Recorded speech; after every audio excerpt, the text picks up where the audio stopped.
listening to PJ and Friends on pjandfriends.com. Orlando, Florida.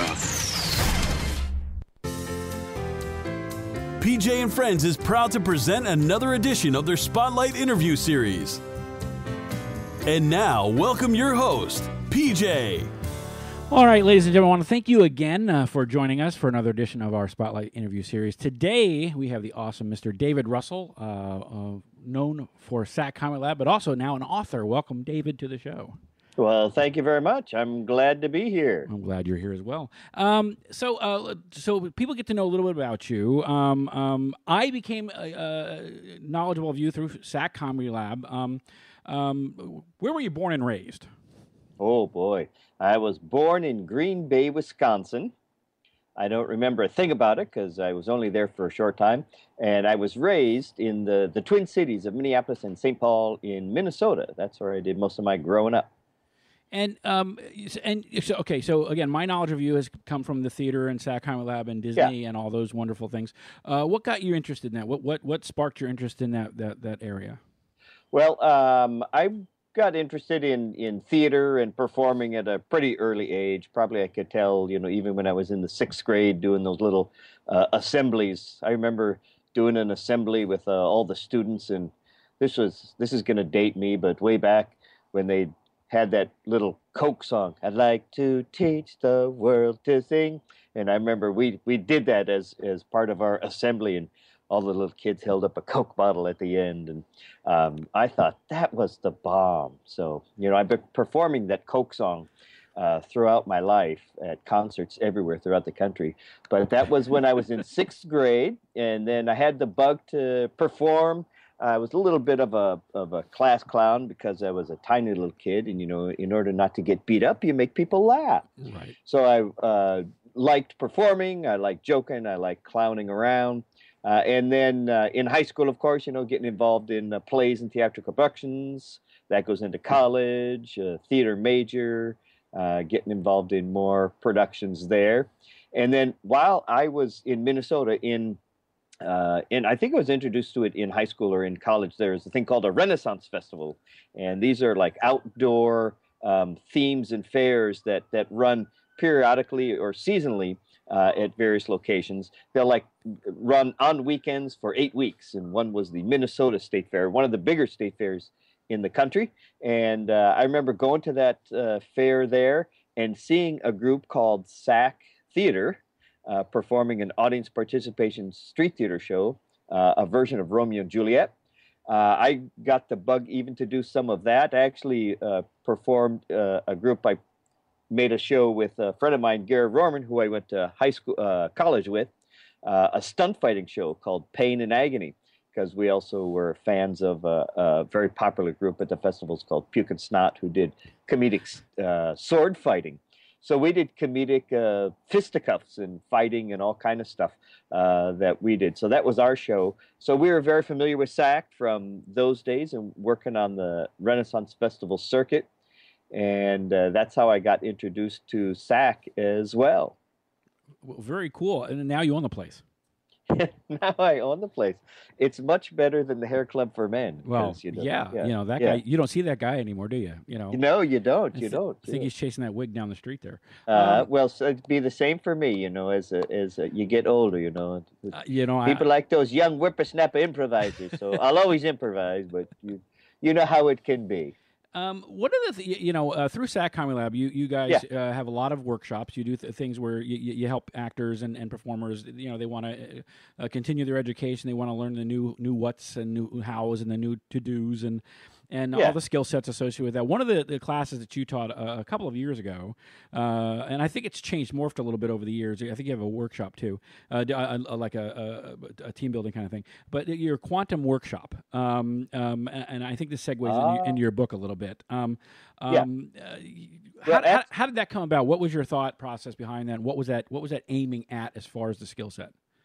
Cool. It's what you're talking about is the improv version. It's called Quantum Improv, and the book is actually an extension of that for all of life, which hopefully and probably we'll talk about later. But to go to the beginnings of it, you're right. Improv is it's pretty much the same. It's not like getting into the field of computers and computer language programming where like the languages change over time. Like it's somebody who's into that kind of thing, they always have to be up on new skills and new languages and new forms and formats in order to stay relevant.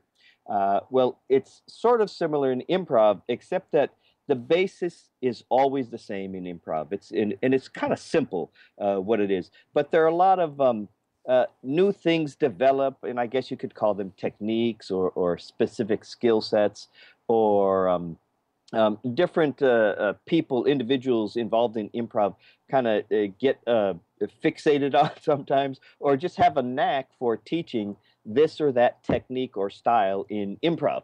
One of the things that as I started teaching improv, and I started teaching just like anybody else did. You take a few workshops, you're doing some shows, and it's like, okay, now it's time to teach others the basics of this. And so you got your basic games, you teach relaxation, you teach, spontaneous thinking, you teach creativity, you teach teamwork between each other. And those are, again, the some of the foundational things that are true for anybody who works in or teaches improv. But I was noticing a thing with improvisers over time that was a little bit unique to me because of my, whatever it is, I don't even know my how I made up, how my brain works. But some of the same kind of roadblocks were coming up for improvisers, and they'd get stuck in their improvisation. They'd get stuck in either their creativity or the choices they're making. And I saw them starting to use the same words, being able to move forward. It's like, my scenes aren't moving forward. I can't get the momentum with my partner. It just seems like we get going and we can't get traction to get the scene built, and then it fizzles out into nothing. And the more I start listening to these things and seeing actors doing things that are like, well, you know what, I see what you did there, and I think I see why that may have happened to you. Started formulating an idea or ideal in my mind of, first of all, to describe it, and then second of all, to maybe find a way to come at it as a challenge to work at it, or work around it. And it's kind of has a science theme to it. So because as you heard the words I was using before, and they all sound like science words for movement, right? Yes. Well, this is, if you remember your high school science class, remember Newton's laws of motion, he would talk about that. And so I started to kind of see a science model, or at least an analogy to how energy works and the transfer of energy from nothing to something. And then it's like, hey, wait a minute. That's what we see in improv. We're building a scene. We're going from nothing to something. And then as I'm furthering that, it's like, well, actually, it's not nothing. It's potential. So it's like, oh, yeah, that's right. In science, you have potential energy. And the idea in an improv scene is to make something of that potential and to get something going, get something, the word I use is actional. It's like, well, that's the same again in science. You're trying to get from potential energy to kinetic energy. And how do we do that? Well, Newton's law says an object tends to stay at rest. An object at rest tends to stay at rest until an energy or force is put upon it to get it moving. Well, gosh, that's what we do in improv. We're standing on the stage, the lights come up, or the other actor has to, throw something out there. We call it an offer. And then, that's the energy that gets this ball rolling, if you will. And then the other actor, as we know from our very early improv training, no blocking, the other actor wants to say yes to that. And if you say yes to that, you can keep the ball moving. If you say no to that, that's like, stopping the progression of this rolling ball. And then you don't have action. So this over several years kind of molded and melded into all right, well, I'm going to teach some improv kind of the same way a science teacher might try to explain or teach how to keep something moving, how to get movement in the universe of objects. So first of all, you got to do something to get it rolling, and then there's something. This happens in our natural world. If you were to roll a ball down a track, like a railroad track, right. What would happen after a while? Yeah, eventually it would slow down. It would slow down and stop, yeah. But Newton's law says an object in motion tends to stay in motion until an object or until an energy stops it. It's like, well, that doesn't make sense unless you realize, oh, we have this thing called friction. We have this thing called gravity in our world, in our universe, that actually will slow an object down to stop. So there is actually a force which is kind of invisible. We don't really notice it. Well, the same kind of things are going on, in my opinion, in improv scenes. Now, obviously, no blocking is the big one, the big daddy.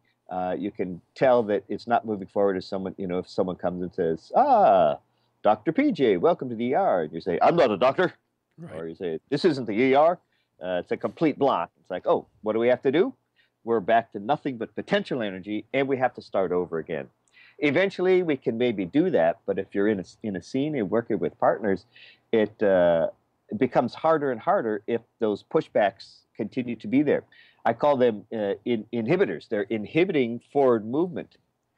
So I just formulated a simple hypothesis. What if improvisers can take the choices they make? I use the word choices as that's where the quantum comes in. The quantum is same word. The root of that is the same as quantity. How many.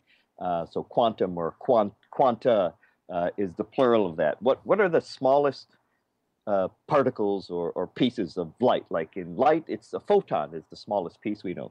Well, in improv, it's the choice, as I make my analogy. So every choice you make is going to do one of two things. It's either going to promote forward movement in your scene, or it's going to inhibit forward movement. And what a lot of actors suffer from, realize, lament about, is that too many things are going on in my scene work, that inhibit forward movement. And that means I'm not getting a scene developed, I'm not getting an interaction developed, I'm not getting a relationship developed. And so that's what I set out to do in quantum improv. Okay, let's say we're going to workshop these formats where we say we're going to take a look at what we do, the choices we make, and try to identify and recognize what are the things we're doing that are inhibiting forward movement. Well, if we can eliminate those, that'll be great. Then they'll just be out of our way. But it's really hard to eliminate a lot of those. What if we were just able to minimize some of them? Then we'd actually be able to move forward, at least in some fashion. And then there are choices that improvisers make, that we all know what these can be, that promote forward movement. And then we can capitalize and maximize those. So if we're doing that, we should be moving forward, transferring from this potential to kinetic energy funner and faster, if that makes sense. It does. Yeah. And so through the course of the workshop, we take a look at a lot of ways to overcome the inhibitors, because they're kind of natural things that happen with improvisers. And then we look at some new ways to, in the promotive energies, promotive choices that an improviser can make. We enhance those within the improviser. So I've already, blah, blah, blah about that. So I don't know how much detail you want to go into some of those, but I'll stop there and see what happens. We're good. No, that's perfect, because your book, Impossible is Not a Word, encompasses a lot of what you teach in your workshops, and understanding what you just said with inhibitors and energy and moving forward, it makes sense with regards to your vision with regards to this book. Let me just say about the book. The book, this isn't an improv book. Right. I have yet to write the quantum improv book. This is actually, as I said, it's an extension of the quantum improv philosophy and strategy that now goes to your life or my life, and it talks about a program called the Quantum Vision. Start with quantum improv, now we go to quantum vision. What's your vision for your life, your plan for your life, what you want to do, what you want to accomplish. Is there anything you've wanted to do that, and we'll use the same language, that you haven't been able to get to, or you haven't been able to pick up momentum for, you haven't been moving towards, you haven't been moving forward on it. You're constantly inhibited by this or that, that keep you from getting to and realizing your vision in life. And so that's what this book, it's using the same strategies, philosophies, and tools to say, how can we move forward in this? How can we look at and see what's inhibiting you from moving forward towards your dreams, visions, or goals? Let's see if we can eliminate those. Once again, you probably can't eliminate them, but some you might be able to. Some they just needle us as people. It's part of the human condition. But maybe we can minimize those, at least by knowing that they exist and being familiar with them and recognizing them. Then we at least have the power of choice when and where we make those kinds of choices, that we could not make that choice at this moment if we desire. And then also, there are things that you do and can do to promote energy and promote movement towards your visions, dreams, and goals. And then we look to maximize those. So they all come out of the same school of thought. And what's fun is that when I work with people, I call myself a vision coach. When I work with people, I'm not a life coach because I don't really know that much about all the life lessons, but I know about your vision, and I really focus in on your vision. And then we get to everything in life, because there are details about your life and your personality that keep you or help you realizing your vision. So if I can help you to clarify your vision and move towards it better, faster, stronger, like the $6 Million Man, then you'll be able to achieve those dreams, goals, and realize those visions quicker.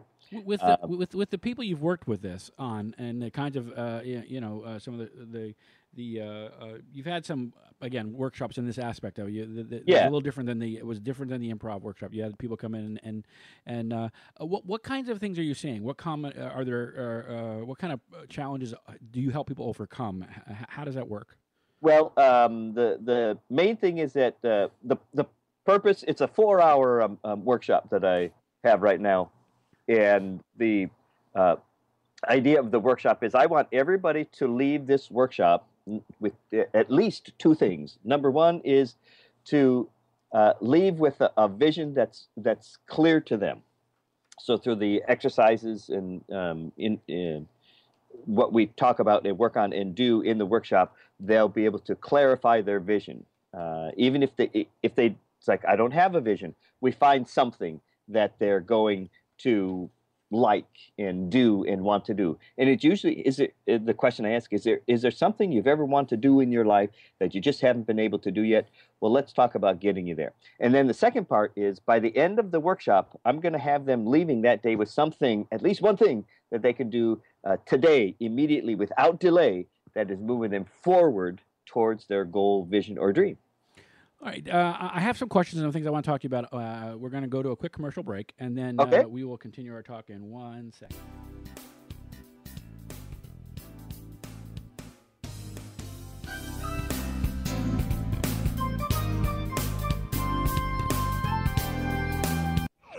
You're listening to PJ and Friends on PJandFriends.com. Orlando, Florida.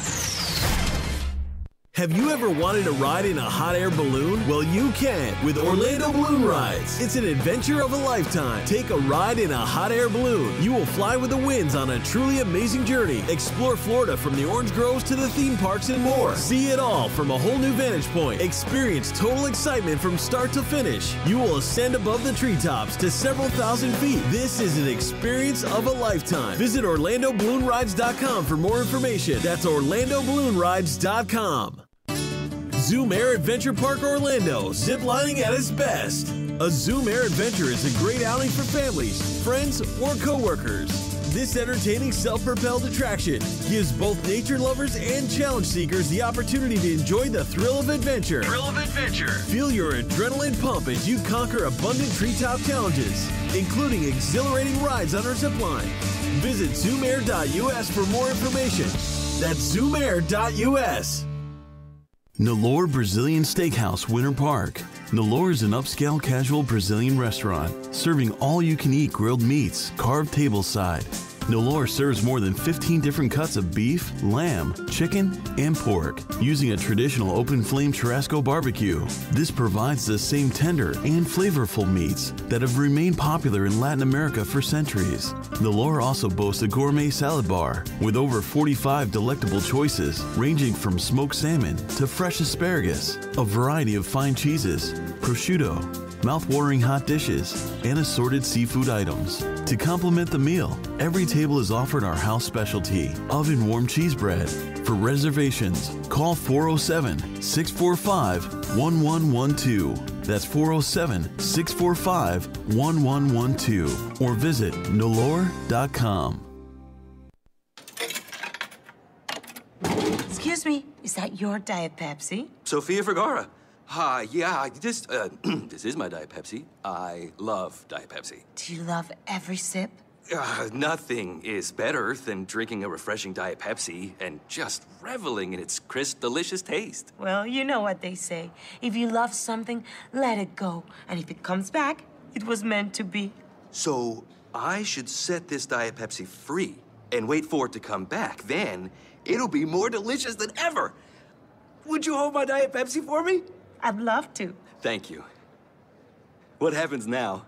Go, get out of here. It can't come back to you if you're standing next to it. Thanks, Sophia. I'll wait for you, Diet Pepsi. The only thing better than an ice-cold Diet Pepsi is a free ice-cold Diet Pepsi. Love every sip at dietpepsi.com.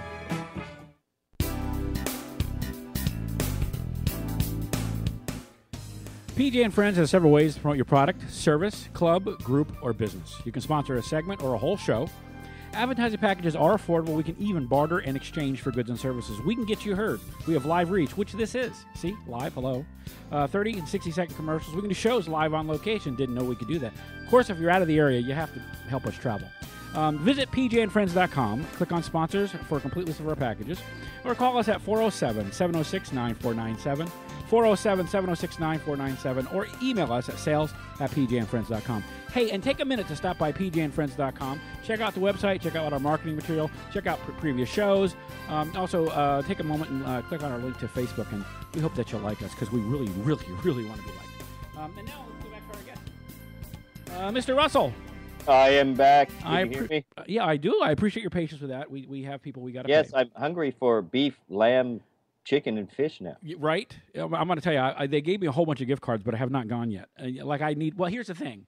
You know, I've been on the carb thing, and so I can eat all the meat I want, and I can do all the lettuce and salads and all that. I can eat, but there are certain things I can eat, but which is kind of crazy. I can eat like 1,000 pounds of beef and be fine. I don't know how that works, but it does. That's the deal on these places. It's endless beef to cut right at your table. Right. They bring the cow. If you need a dinner partner, you may call on me. Okay, hey, we can do that.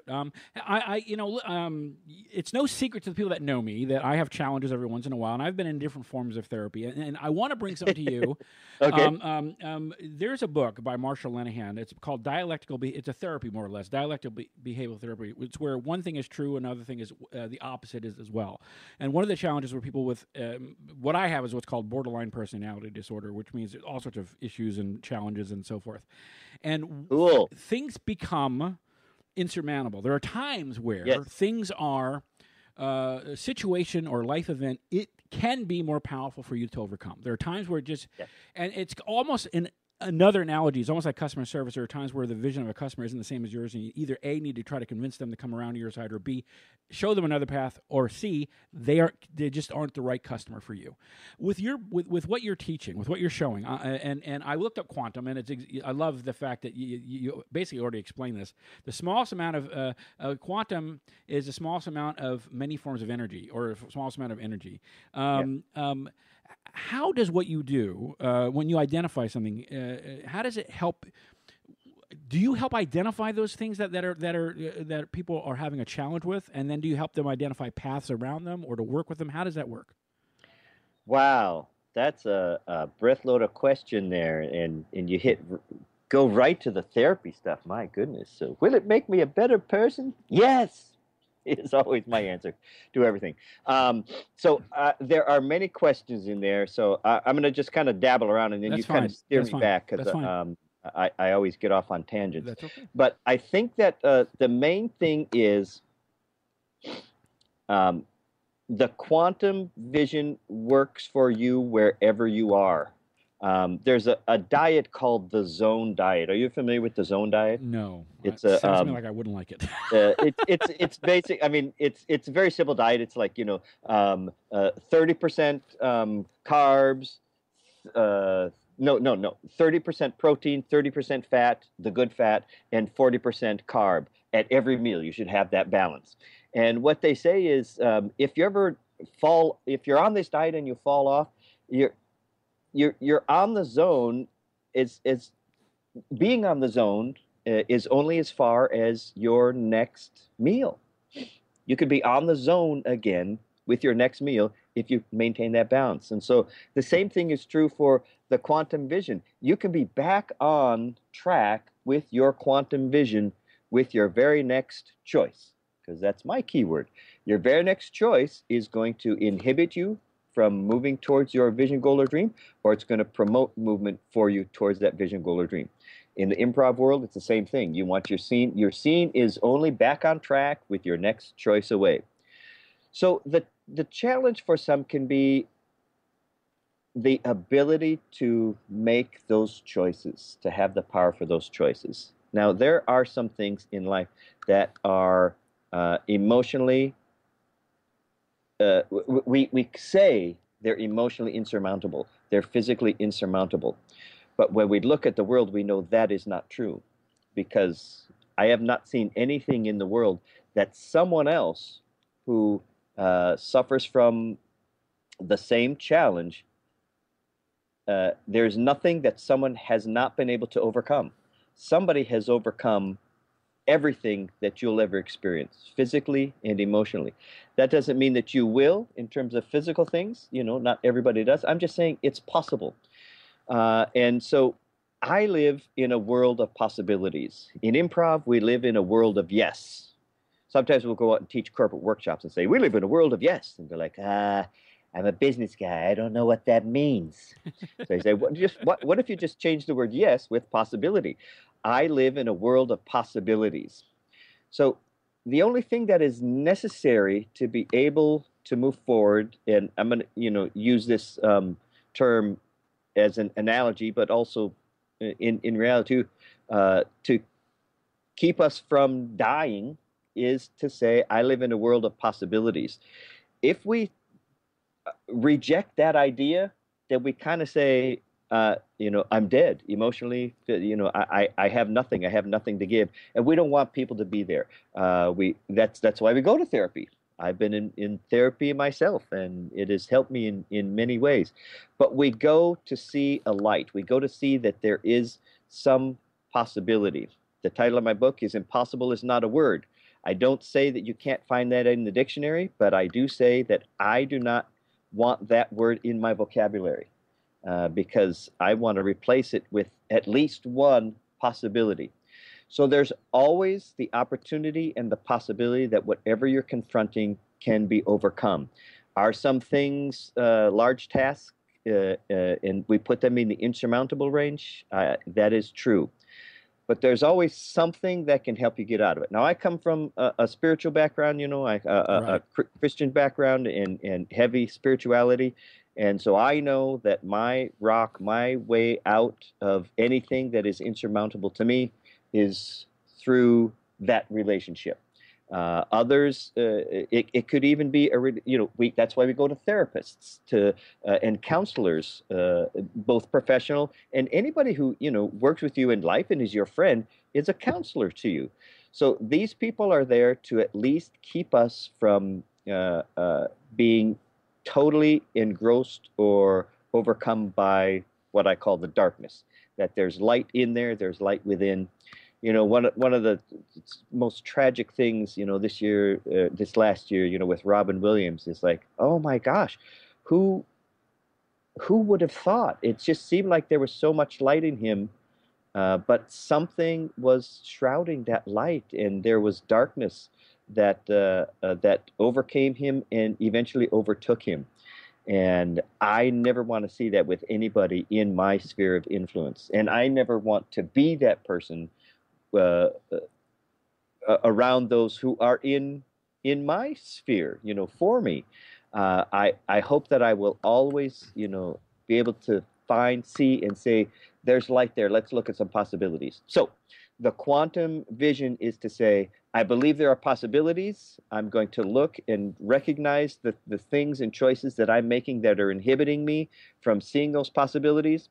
One of the easiest ones is addictions, PJ. People have, it's like if someone is alcoholic or has a drug addiction problem, that's going to keep them from not only their vision and goal in life, but it's also going to keep them from the vision of their ideal relationships. And so you have a choice to make there.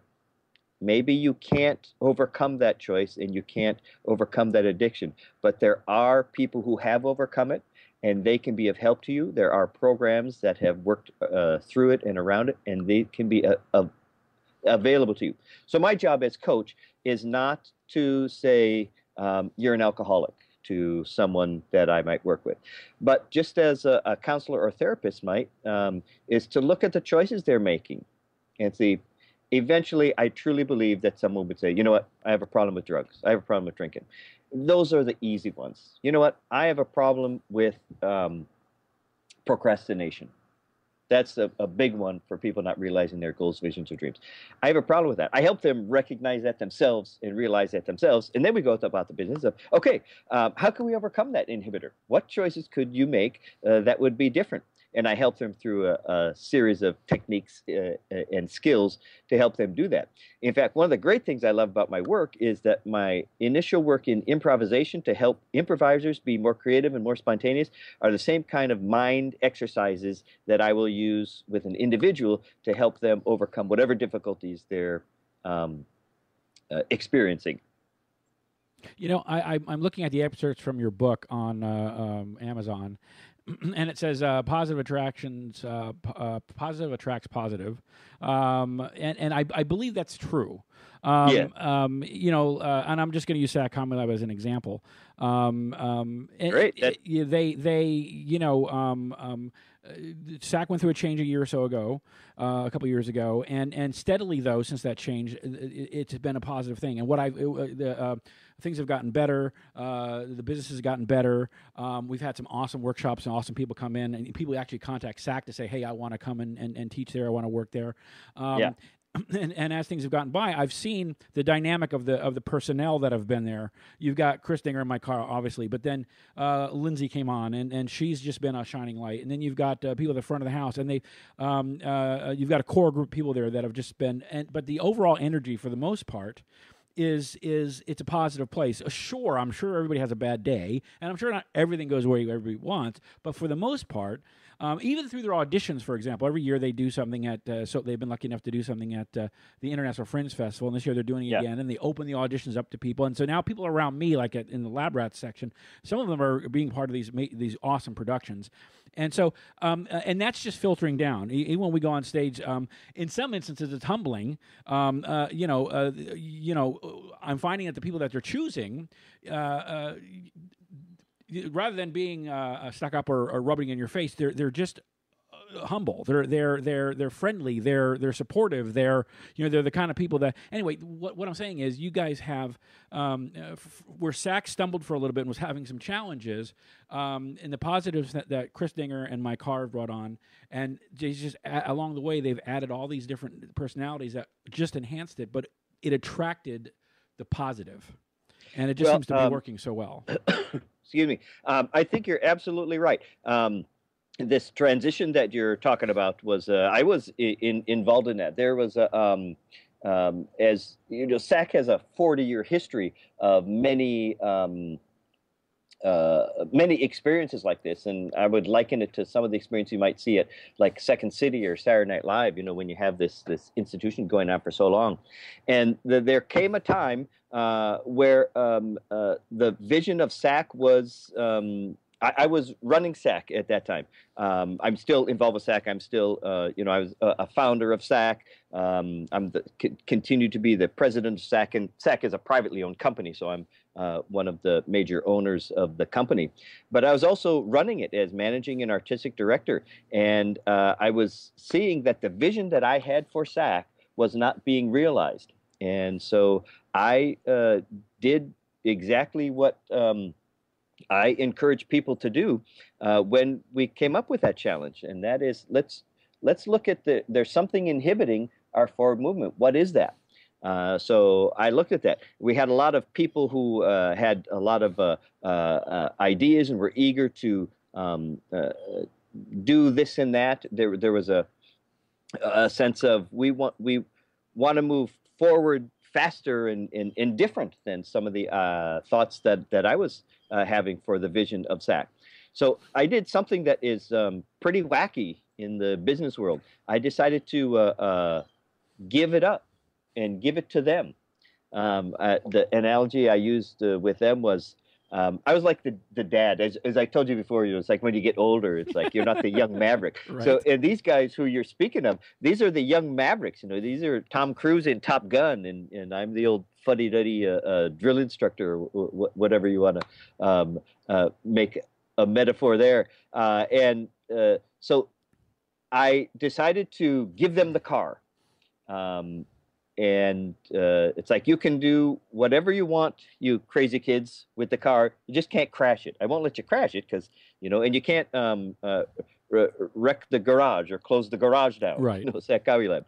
And there are certain things that I might have to say that's just not within the spirit of what this garage is, what this company is.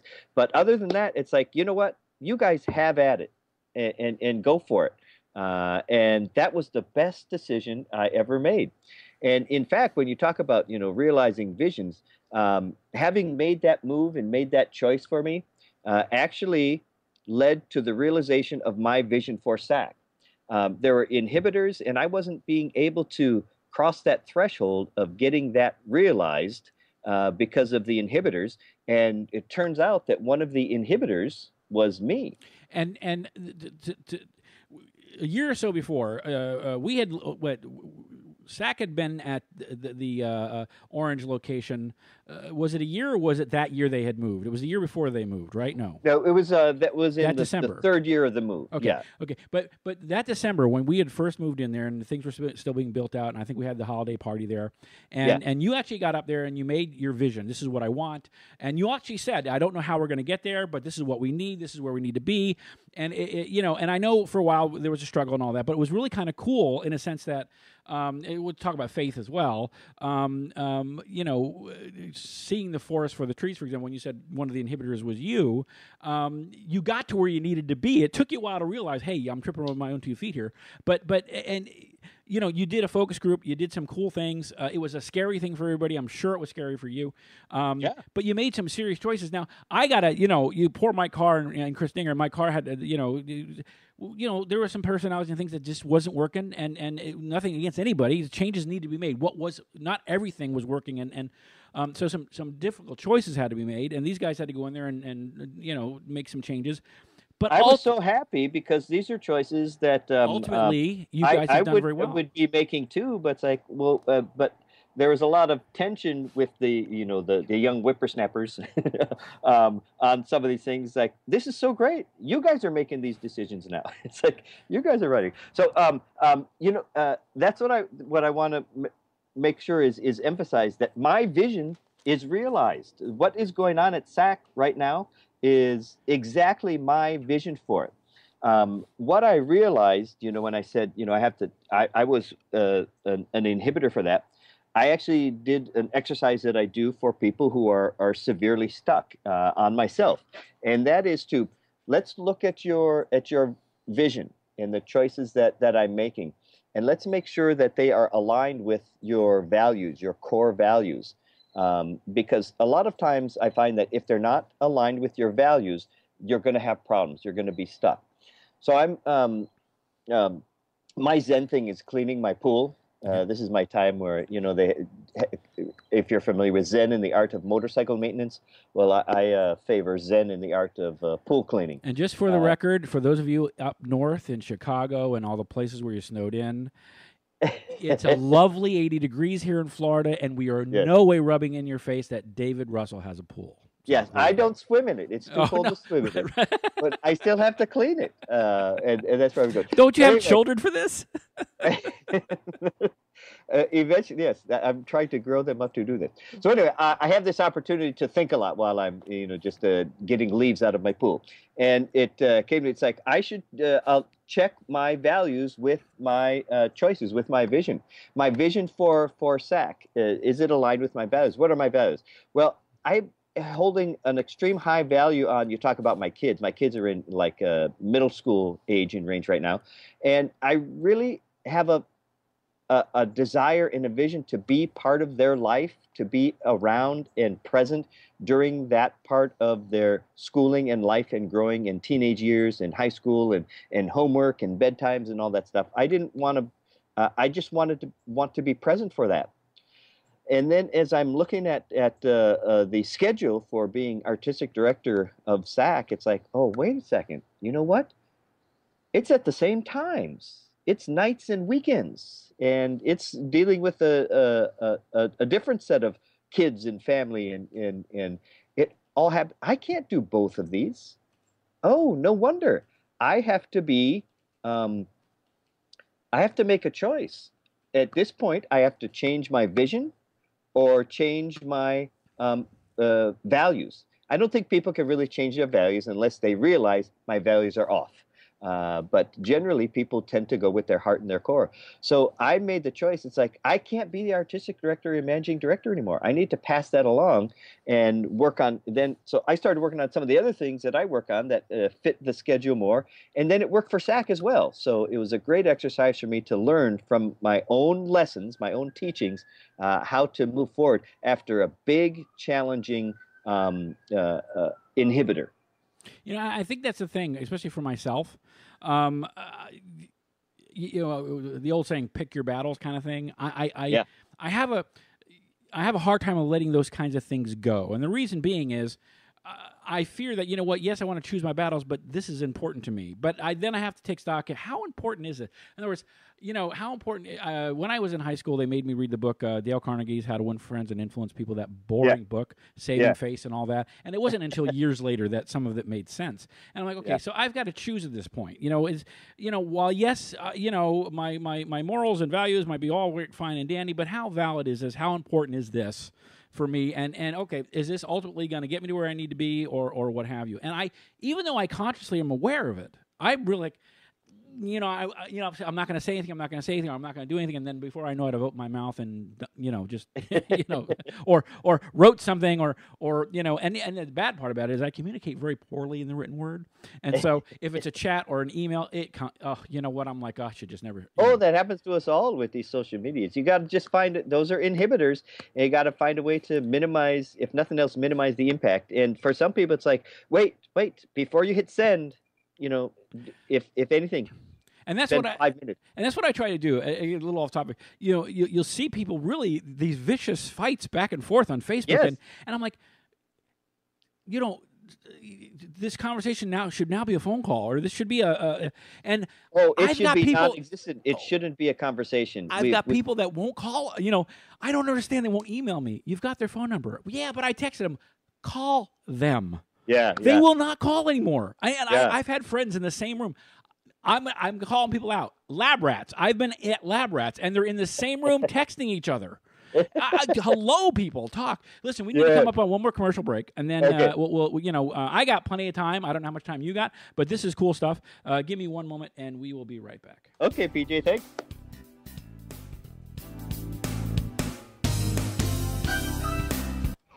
You're listening to PJ and Friends on PJandFriends.com. Orlando, Florida. Have you ever wanted to ride in a hot air balloon? Well, you can with Orlando Balloon Rides. It's an adventure of a lifetime. Take a ride in a hot air balloon. You will fly with the winds on a truly amazing journey. Explore Florida from the orange groves to the theme parks and more. See it all from a whole new vantage point. Experience total excitement from start to finish. You will ascend above the treetops to several thousand feet. This is an experience of a lifetime. Visit OrlandoBalloonRides.com for more information. That's OrlandoBalloonRides.com. Zoom Air Adventure Park Orlando, ziplining at its best. A Zoom Air Adventure is a great outing for families, friends, or coworkers.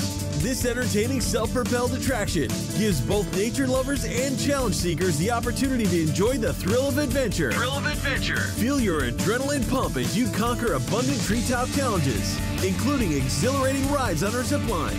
Visit zoomair.us for more information. That's zoomair.us. Nalor Brazilian Steakhouse, Winter Park. Nalor is an upscale casual Brazilian restaurant serving all-you-can-eat grilled meats, carved tableside. Nalor serves more than 15 different cuts of beef, lamb, chicken, and pork using a traditional open-flame churrasco barbecue. This provides the same tender and flavorful meats that have remained popular in Latin America for centuries. Nalor also boasts a gourmet salad bar with over 45 delectable choices ranging from smoked salmon to fresh asparagus, a variety of fine cheeses, prosciutto, mouth-watering hot dishes, and assorted seafood items. To complement the meal, every table is offered our house specialty, oven-warmed cheese bread. For reservations, call 407-645-1112. That's 407-645-1112. Or visit nalor.com. All right, PJ and Friends, again, has several ways to promote your product, service, club, group, or business. You can sponsor a segment or a whole show. How about that, huh? Advertising packages are affordable. We can even barter and exchange for goods and services. You want to mow my lawn? We can get you a commercial. We can get you heard. We have live reads, 30 and 60-second commercials. We can do shows live on location. Visit us at pjandfriends.com. Click on sponsors. You can get an idea of what we have. Also, you can call us at 407-706-9497, 407-706-9497, or you can email us at sales@pjandfriends.com. And take a minute to stop by our website, pjandfriends.com. Take a look around, see what's there. Email us and like us on Facebook. You know, we need a boost here. All right? And let's go back to Dave. Hello, Dave. You taunted me again with the churrascaria stuff. My mouth is watering for beef, pork, chicken, and fish. Well, it's actually in your neighborhood. You're up in College Park, right? I am, yeah. Okay, yeah. So, Winter Park's not too far from you. So, yeah, it's right. You know, oddly enough, on weekends it's hard to get to. What's the other one? The Texas Day Brazil is on iDrive. I've not been to one of these places. I don't know. I haven't been yet, but it's one of those where it's like I gotta go there and just eat tons of meat. Well, well, next time I see you, I'll give you a gift card. So, we've been talking about your book, and impossible not. Let's see here. Impossible is not a word. Well, I'm looking. Here's the thing. Let me tell you what. It's not a word we can say. No, we can't even say it. I'm looking at the URL, and the URL for Amazon says impossible -word David Russell. So I wasn't looking at the title of the book. Impossible is not a word. Impossible word, David Russell. It's in a paperback, and it's also, I think you have an e-edition, don't you? I have a paperback, a hardcover you can order, and I just recently released the ebook version of it as well, which you can get either on Amazon if you're like a Kindle type person. I think they can make it for whatever format you have, but it's also available through the iTunes bookstore, right? Apple Store, iTunes. And if they pay you enough, you'll come and read it to them bedtime, won't you? I will. Oh, yes, that's cool. Yeah, it's a little more expensive, but if you have fresh pork, chicken, beef, or fish, I'll stay the week. Hey, that's cool. This is awesome stuff. What you're doing is very important. Granted, I realize you're not necessarily you're not here to give people therapy, so to speak. But I think what you have here is I think it's very therapeutic, and I think that improv itself is very therapeutic. I think that improvisers really are able to benefit from the therapy derived. Well, if that's the case, then you need to talk to Chris Dinger about having Blue Cross and Blue Shield cover the admittance to SAC. Yeah. But then you never see a dime because it takes forever to get your money from them. Well, you know how they say laughter is the best medicine, and I really think there's something to that. How it connects up with the joy that you get from laughing, and how it can help your physiological being. Yeah. You we're coming up on the end of this thing here. Well, let me ask you. I always have a couple of questions I ask my guests, and I want to ask you a couple of questions. If you were going out to dinner and you order a steak, is it rare, medium rare, well done, or burnt? I'm medium rare. Okay. And when you go out for that steak, is it baked potato, mashed potato, or fries? Oh, goodness. I really enjoy all three, and I mix it up. I love me some mashed potatoes. Sometimes I just got to have that. I like steak fries or those really skinny fries. I like both ends of those, but I love all kind of potato. Very cool. And now, this is a geek check here. Okay, how much of a geek you are. Now, if you were to watch any kind of superhero or comic thing, would it be Marvel or DC? Oh, I think I'm inundated with Marvel because of their reach right now. Right. But that's another one where it's like I like them all. I love superhero stories. That's acceptable. That's acceptable. Okay, so and more. This is more prominent now, especially with the passing of Leonard Nimoy. If you're watching Star Trek, do you prefer Next Generation or the original series?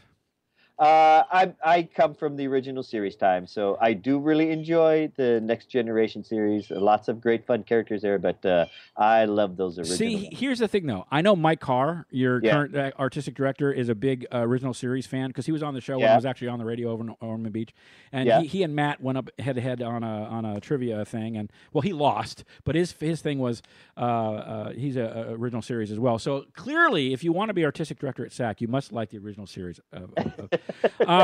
I think if you look back on all the artistic directors of SAC, they are original series Star Trek fans. Yeah, that's just so if it's not on your resume, bye. Okay, now this next question, there is a right answer. Okay, just so you know. Okay, and I've really gotten some weird answers. So let's see what you say. If you were stuck on a desert island, what one item and one person would you bring with you? One item and one person. I would bring my wife, Morgan, and the item that I would bring is massage oil. And I'm going to just trust that everything else we need to survive we'll get on or from the island or each other. See, I love that. That's a great answer because here it is. You're going to make a good time out of it, and other people were dooming their family to be stranded on this island. One person brought a satellite phone, which was fine, someone else wanted Ryan Stiles and some works of Shakespeare, and other people just wanted a blanket and a book. And so, this is cool. I have no idea why you'd want to doom your family to be your but that's okay. Like I said, there's right or wrong answers, but this is acceptable. Hey, if we're together, doom. Let's share the doom. Right. You could do the remake of what was that Disney movie? The good Lord. The Swiss Family Robinson? Yes. I love the Russell Swiss Family Robinson. And I love that treehouse. Right. And so I want to do that. You could do that. You could so do that. I don't know, but can you ride an ostrich? They rode an ostrich in that movie. I could learn to ride an ostrich. The only thing I can't do is build that stuff. So if I could just expand a little bit, I would say my wife, a bottle of massage oil, and a building contractor. A building contractor. Yeah. I love it. Well, hey, I want to thank you for hanging out with me today. David Russell, it's Impossible is Not a Word, available on Amazon.com. Is it? That's the only place right now where it's at? It is. I'd love to direct people to my website, sure, thequantumvision.com. And you can actually, if you email me, you can. I'd be happy to sell you the book directly. because then I get more money and I can sign it for you. So, that's another way of doing it. You don't have to go through Amazon. It's just, it's so convenient for people. And I say, why not? Whatever's convenient, do it. But I'd love to, if people have any questions or anything, there's a way to contact me off the website there. I also have an improv blog that people might, since a lot of your audience are improv people. So, and that is, it's sac.com/iQuantum. The letter I, quantum, no spaces. And then the quantum vision. You got to remember the, which is very hard to say. thequantumvision.com, no spaces on that. And they can get more information about what the quantum vision is. And then also the improv blog is great with lots of good tips and techniques and suggestions and blatherings about improvisation and where I fit in and all that. Very, very cool. Thank you so much for your time. We'll have you on again in the near future. Maybe we'll do where you can come in and offer free non-therapy to people. Yeah, let people call in and we'll work through we'll give them a little therapy. Right. Right. You could go out. You could go on the road and do a tour, and at the back you have that. Well, we won't say a David Koresh moment. That's a bad idea. But not a great analogy. No. Yeah.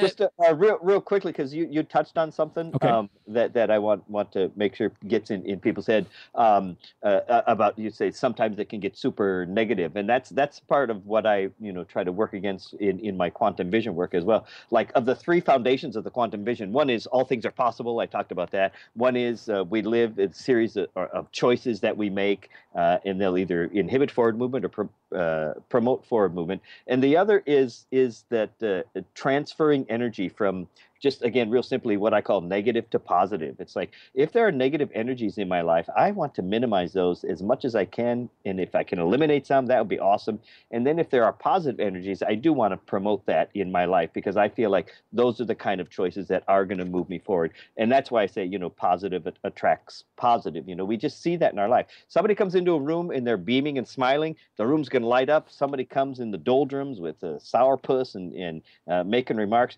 they're going to bring down the energy of the room. So we don't know why scientifically how this works, because what we know in science is that positive and negative, like in magnets, they repel each other.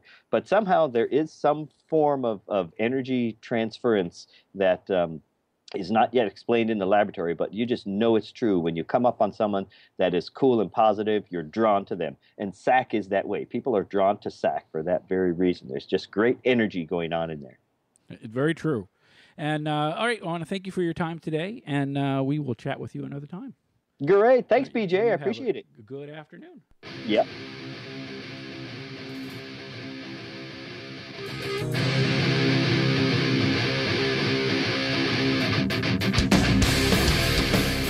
All right, this has been PJ and Friends with Mr. David Russell from SAC Comedy Lab, but also an author, man. This guy's cool. If you ever met this man, he's an awesome guy. If you ever get to see him perform, awesome guy. His wife is even awesomer, if that's a word. That's bad. Let me just say, she's an awesome performer. His whole family, let me tell you, his kids are performing too. So you know what? You're doomed. Oscars time, when they have that mansion, they're going to take care of him. We hope. Anyway, I want to thank you guys for hanging out with me today. Please take a minute to stop by pjandfriends.com. And if there's somebody you want us to talk to, you can email us at pj@pjandfriends.com, and we'll do our best to get a hold of them and see if we can't get them on. You guys have a great afternoon.